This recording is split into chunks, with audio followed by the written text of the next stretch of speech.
Bem-vindo ao nosso canal. Aqui, exploramos a riqueza e a profundidade das histórias da Bíblia, trazendo reflexões que transformam e edificam. No vídeo de hoje, mergulhamos no segundo capítulo de Gênesis, onde o relato da criação se aprofunda, mostrando a relação única entre Deus e a humanidade, o Jardim do Éden e as lições de obediência e responsabilidade moral. Se você está em busca de um conteúdo inspirador e que ajuda a compreender os fundamentos espirituais da vida, você está no lugar certo. Inscreva-se agora no canal e ative o sininho para não perder nenhum dos nossos vídeos. Gostou do conteúdo? Então compartilhe com seus amigos e familiares para que mais pessoas possam refletir sobre as maravilhas da Palavra de Deus. Juntos, podemos espalhar essa mensagem transformadora. Gênesis. O segundo capítulo do livro de Gênesis aprofunda a narração da criação, apresentando detalhes significativos sobre a formação do homem e da mulher, sua relação com Deus e o ambiente ideal que lhes foi concedido, o Jardim do Éden. Diferentemente da visão panorâmica do primeiro capítulo, este foca no relacionamento entre o Criador e a humanidade, revelando o propósito e as responsabilidades do ser humano. Deus coloca o homem no Éden para cuidar e cultivar o jardim, estabelecendo sua conexão e compromisso com a criação.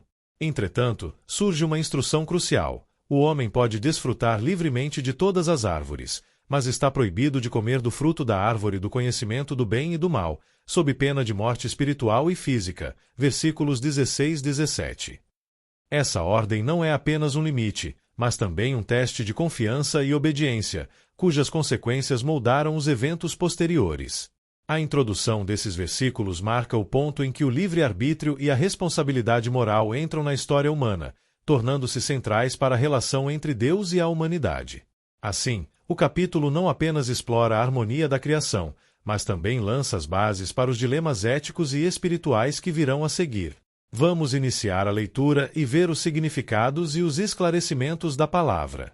Versículos de Gênesis 2 do livro de Gênesis da Bíblia.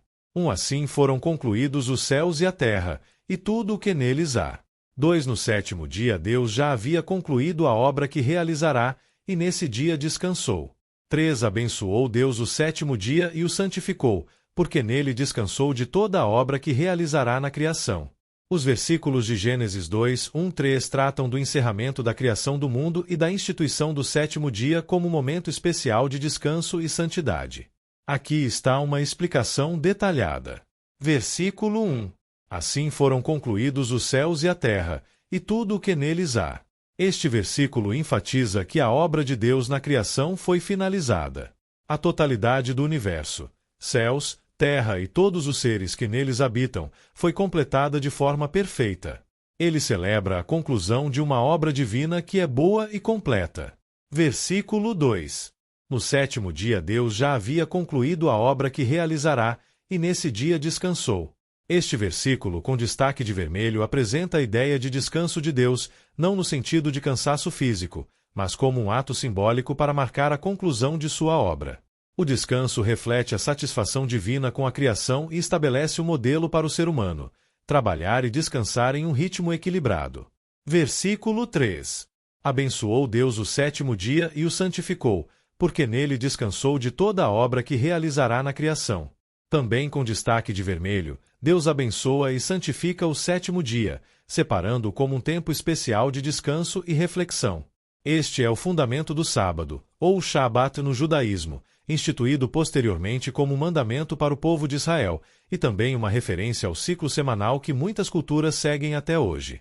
Significado espiritual.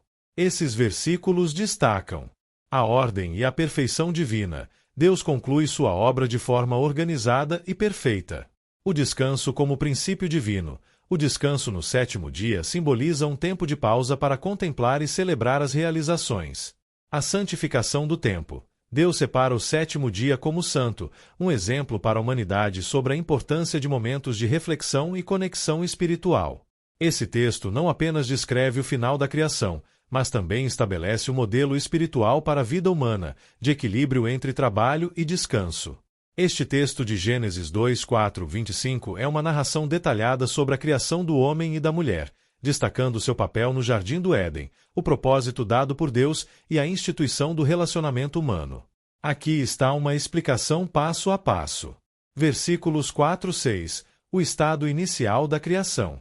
Adão e Eva. 4. Esta é a história das origens dos céus e da terra, no tempo em que foram criados, quando o Senhor Deus fez a terra e os céus. 5. Ainda não tinha brotado nenhum arbusto no campo, e nenhuma planta havia germinado, porque o Senhor Deus ainda não tinha feito chover sobre a terra, e também não havia homem para cultivar o solo. 6. Todavia brotava a água da terra e irrigava toda a superfície do solo. Esclarecimento do versículo. O texto começa explicando que, antes da criação dos seres humanos, a terra ainda não tinha vegetação ou vida abundante, pois não havia chuva nem pessoas para cultivar o solo. A irrigação vinha de fontes subterrâneas ou um vapor, dependendo da tradução, que mantinham o solo fértil. Versículo 7. Criação do homem. 7. Então o Senhor Deus formou o homem do pó da terra e soprou em suas narinas o fôlego de vida, e o homem se tornou um ser vivente. Esclarecimento do versículo. Deus forma o homem do pó da terra, destacando a conexão do ser humano com o mundo físico. O fôlego de vida, soprado em suas narinas, representa a vida espiritual e a alma, concedendo ao homem um lugar especial na criação como um ser vivente. Versículos 8 e 9. O Jardim do Éden. 8. Ora, o Senhor Deus tinha plantado um jardim no Éden, para os lados do leste, e ali colocou o homem que formara. 9. Então o Senhor Deus fez nascer do solo todo tipo de árvores agradáveis aos olhos e boas para alimento. E no meio do jardim estavam a árvore da vida e a árvore do conhecimento do bem e do mal. Esclarecimento dos versículos. Deus planta o Éden, um lugar de beleza e abundância, e coloca o homem ali. Ele cria árvores para alimento e deleite, com destaque para duas árvores. Árvore da vida, símbolo de imortalidade. Árvore do conhecimento do bem e do mal, representando o livre-arbítrio e as consequências de decisões morais. Versículos 10 e 14. Os rios do Éden. 10. No Éden nascia um rio que irrigava o jardim e depois se dividia em 4. 11. O nome do primeiro é Pison. Ele percorre toda a terra de Havilá, onde existe ouro. 12. O ouro daquela terra é excelente. Lá também existem obidélio e a pedra de ônix. 13. O segundo, que percorre toda a terra de Cuxi, é o Gion. 14. O terceiro, que corre pelo lado leste da Assíria, é o Tigre. E o quarto rio é o Eufrates. Esclarecimento dos versículos. Um rio central no Éden se divide em 4: Pison, Gion, Tigre e Eufrates, que irrigam a terra. Detalhes geográficos e recursos como ouro e pedras preciosas destacam a riqueza e perfeição do Éden. Versículos 15 e 17. O papel do homem e o primeiro mandamento. 15. O Senhor Deus colocou o homem no jardim do Éden para cuidar dele e cultivá-lo. 16. E o Senhor Deus ordenou ao homem: coma livremente de qualquer árvore do jardim. 17. Mas não coma da árvore do conhecimento do bem e do mal, porque no dia em que dela comer, certamente você morrerá. Esclarecimento dos versículos. Deus coloca o homem no jardim para cuidar e cultivar o Éden, indicando a responsabilidade humana com o meio ambiente. Ele permite que o homem coma de todas as árvores, exceto da árvore do conhecimento, do bem e do mal, alertando que comer dela traria a morte espiritual e física. Conforme está em destaque de vermelho versículo 16 e 17. Versículos 18 e 20. A necessidade de uma companhia. 18. Então o Senhor Deus declarou: não é bom que o homem esteja só. Farei para ele alguém que o auxilie e lhe corresponda. 19. Depois que formou da terra todos os animais do campo e todas as aves do céu, o Senhor Deus os trouxe ao homem para ver como este lhe chamaria.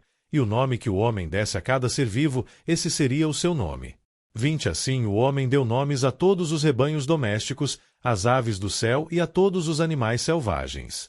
Todavia, não se encontrou para o homem alguém que o auxiliasse e lhe correspondesse. Esclarecimento dos versículos. Deus reconhece que não é bom que o homem esteja só e decide criar uma auxiliadora que o complemente. Deus traz os animais para o homem nomear, exercendo domínio e autoridade sobre eles. No entanto, nenhum dos animais é considerado um companheiro adequado. Versículos 21 e 23. Criação da mulher. 21 Então o Senhor Deus fez o homem cair em profundo sono e, enquanto este dormia, tirou-lhe uma das costelas, fechando o lugar com carne. 22 Com a costela que havia tirado do homem, o Senhor Deus fez uma mulher e a levou até ele. 23 Disse então o homem: Esta, sim, é osso dos meus ossos e carne da minha carne. Ela será chamada mulher, porque do homem foi tirada. Esclarecimento dos versículos. Deus cria a mulher a partir de uma costela do homem, destacando a igualdade e a interdependência entre os dois. O homem a reconhece como parte dele mesmo, chamando-a de mulher, em hebraico, Ishá, derivada do homem, Is. Versículo 24. Instituição do casamento. 24 Por essa razão, o homem deixará pai e mãe e se unirá à sua mulher, e eles se tornarão uma só carne. Esclarecimento do versículo. Este versículo estabelece o princípio do casamento. Um homem deixará sua família para se unir à sua esposa, tornando-se uma só carne. Isso sugere intimidade, união espiritual e física e um compromisso exclusivo. Versículo 25. Estado de inocência. 25 O homem e sua mulher viviam nus e não sentiam vergonha. Esclarecimento do versículo. O homem e a mulher viviam nus, mas sem vergonha, representando um estado de pureza e harmonia antes do pecado. Significado geral. Este relato enfatiza a origem divina do homem e da mulher, a harmonia do relacionamento humano com Deus e a criação e a importância do livre-arbítrio. A proibição de comer da árvore do conhecimento do bem e do mal simboliza o limite moral e a necessidade de confiar em Deus para determinar o que é certo e errado. O texto também destaca o casamento como uma instituição sagrada e a interdependência entre homem e mulher. Esses versículos lançam as bases para muitas das crenças cristãs e judaicas sobre humanidade, moralidade e relacionamento com Deus. E chegamos ao fim de mais um vídeo. Espero que você tenha gostado e aprendido algo novo com a gente. Se você curtiu o conteúdo, não esqueça de deixar o seu like e se inscrever no canal. Isso ajuda muito a gente a continuar trazendo conteúdos incríveis para você. Compartilhe com seus amigos e familiares. Vai que eles também se interessam e aprendem algo novo, né? Obrigado por assistir e a gente se vê no próximo vídeo. Até mais!